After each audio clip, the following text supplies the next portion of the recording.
Bom, pessoal, hoje eu estou gravando sem muita luz, né? Estou com basicamente a luz natural aqui da minha janela. Porque é muito estranho o caminho que o Brasil está entrando. Muito estranho, eu acho que eu estou sendo bem sutil. É sombrio, na verdade, o caminho que o Brasil está entrando.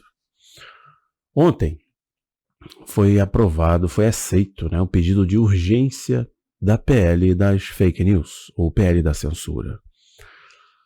E é tão absurdo que outras coisas extremamente mais importantes para o prosseguimento das pautas governamentais, ou seja, as agendas do governo essenciais, econômicas, sociais, administrativas, políticas, seriam muito mais importantes do ponto de vista da mecânica política e da operação do atual governo para a continuidade do restante do mandato, do que estabelecer limites do que pode ser falado ou não nas redes sociais. Isso é uma leitura da fisiologia normal, natural do jogo político, mas a gente sabe que esse atual governo foi colocado lá para justamente fazer o inverso. Eles não conseguirão avançar nenhuma das pautas sem antes censurarem as redes sociais, controlarem as redes sociais. São palavras adequadas para esse projeto, censura e controle.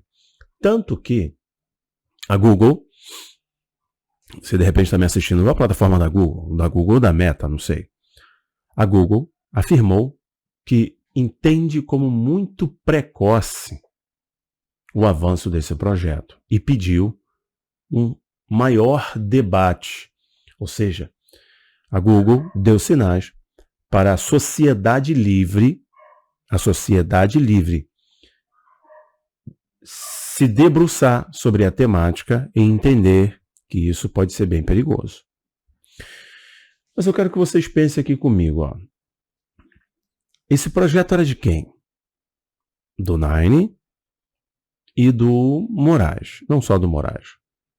Aí é o que um analista olhando com o foco Brasil vai dizer, Moraes e o Nine. Não, esse projeto está muito além dessas duas figuras representativas. Esse projeto tem a ver com o que aconteceu. Por exemplo, olhe para os regimes totalitários à nossa volta e depois a gente dá uma ida um pouquinho mais distante. O que aconteceu exatamente aconteceu em Cuba para o avanço do regime totalitário. Eles precisaram controlar a opinião divergente, ok? Criminalizar a opinião dos seus opositores. Foi assim que eles fizeram, controlando a mídia, controlando palavras que as pessoas poderiam dizer ou não nas redes sociais. Em nome do bem coletivo. Entenda que é sempre em nome do bem coletivo. Então, em nome de uma causa maior, você abre a mão de comer proteína animal, como a proteína sintética. Em nome de uma causa maior, tome algo. Em nome de uma causa maior, não vá trabalhar. Em nome de uma causa maior, abra a mão do dinheiro físico e use uma CBDC, uma moeda digital. Em nome de uma causa maior, você vai viver numa cidade de 15 minutos. Em nome de uma causa maior, você vai comer inseto. Então, em nome dessa visão coletivista socialista do Fórum Econômico Mundial, dessa elite globalista, estou ampliando a escala, você cede a sua liberdade, cede a sua opinião. A sua liberdade é o mais importante que você tem. O direito que você tem, o direito de um Zé, como o Felipe Neto e muitos outros, falarem as asneiras e cometerem os erros que já cometeram, as ofensas que já proferiram, as palavras que já proferiram, inclusive odiosas, sem serem tolhidos, combatidos com a opinião verdadeira, com as boas palavras, com a compostura.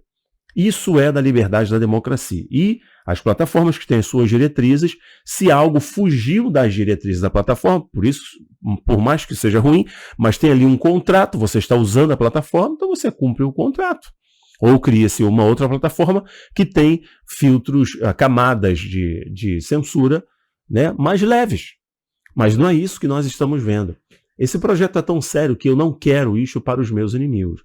Mas se você olhar para Cuba, eu estava dizendo, se você olhar para a Venezuela, Hugo Chávez ele fez a mesmíssima coisa que você está vendo aqui no Brasil.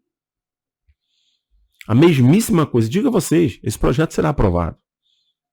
É triste falar isso. É triste. Já falo sobre os cristãos, espera aí. Já falo sobre os cristãos. Esse projeto será aprovado. Mas olhe, Chávez, matérias televisivas de jornais na época, falavam do risco que representava Hugo Chávez controlando a mídia. Olhem agora para o Irã. Olhem para a ascensão do Xi versus o controle das redes sociais, o controle da mídia. Olhe para a Nicarágua. O que acontece, gente? Rafael, por que a grande mídia está em silêncio, em sua grande maioria, sobre isso? Porque os amigos do rei sempre são muito prósperos. Porque são amigos do rei. Quem receberá muita verba publicitária, muito patrocínio público, estatal? A grande mídia. A grande mídia viu sair de suas mãos o controle da narrativa. Agora está nas redes sociais. Com este projeto, os órgãos, as repartições do Ministério da Verdade, estou usando expressões de George Orwell, as repartições do governo vão aplicar seus algoritmos à torta e à direita, sem um julgamento prévio, sem inclusive a anuência da própria plataforma. E as plataformas que já são obrigadas por ordens judiciais, forem provocadas, são obrigadas a derrubar conteúdo. Agora, tem uma camada acima disso, que fez até o Google se assustar. Eu estou trabalhando com o Google há 3 anos, eu sei como é o algoritmo, uma coisa complicada. E eles estão assustados com isso, porque é um caminho do totalitarismo. É um caminho para controlar a opinião. Por isso que nenhuma outra pauta foi trazida ao debate público em sentido de benefício para a população brasileira, com urgência como essa. Por exemplo, o marco do saneamento, ele foi basicamente derrubado ou editado pelo atual governo por um decreto. Nenhum outro projeto, de fato, foi trazido para ser discutido de forma, um projeto maior, a não ser esse. Por quê? Foi emblemática a ida do Moraes ontem ao Senado, entregar o documento ao Pacheco, porque esse é um projeto dele. É um projeto dele, é um projeto do Nine e é um projeto global de controle. É quase que uma simbiose.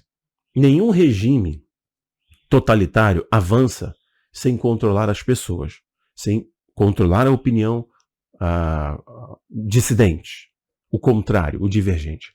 Nenhum regime no mundo.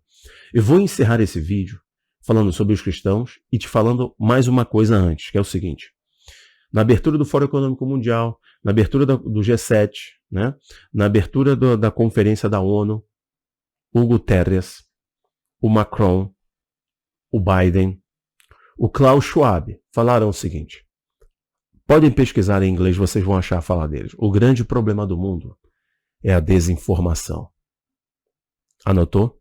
Ok. Agora o cristão que está me assistindo. Por que isso é perigoso para o cristão? Porque o mundo está cancelando o cristianismo. E a moralidade judaico-cristã, o pecado, redenção, céu, inferno, salvação, condenação, isso é um problema para o mundo. E aqui no Brasil vocês estão vendo uma série de reformadores apóstatas e idiotas úteis do sistema dizendo que a Bíblia precisa ser reescrita. O que significa? Nós não aceitamos mais a Bíblia. Existem versículos na Bíblia que eles não toleram. E esse pessoal do arco-íris utilizará dessa lei para banir das redes sociais qualquer pregação que cite versículos que estão fora de contexto. Eu alertei a vocês há 2 dias atrás que este projeto ofereceria sim, de bandeja, um prato cheio para censurar pregações. Talvez aí sim alguns cristãos que decidiram votar nesse sujeito despertarão. Será tarde demais. Para acalmar o seu coração, eu sei que isso é bíblico. E isso iria acontecer. Só que não imaginava que o Brasil seria um modelo, assim como a China foi. Assim como a China foi em tudo. No crédito social, na CBDC, no controle da mídia, né, no partido forte, no culto ao líder, no culto ao Estado. Bom, tá aí. Que Deus tenha misericórdia do nosso país, irmãos. Digo a vocês, para concluir. Acho que canais como o meu e muitos outros, milhares e milhares dificilmente permanecerão. Por isso que há 2 anos e meio eu construí uma plataforma minha, uma plataforma exclusiva, chama Geopolítica Premium. Estou colocando o link aqui embaixo, convido vocês a irem para lá, enquanto há tempo. Um abraço, pessoal. Que Deus abençoe. Tchau, tchau.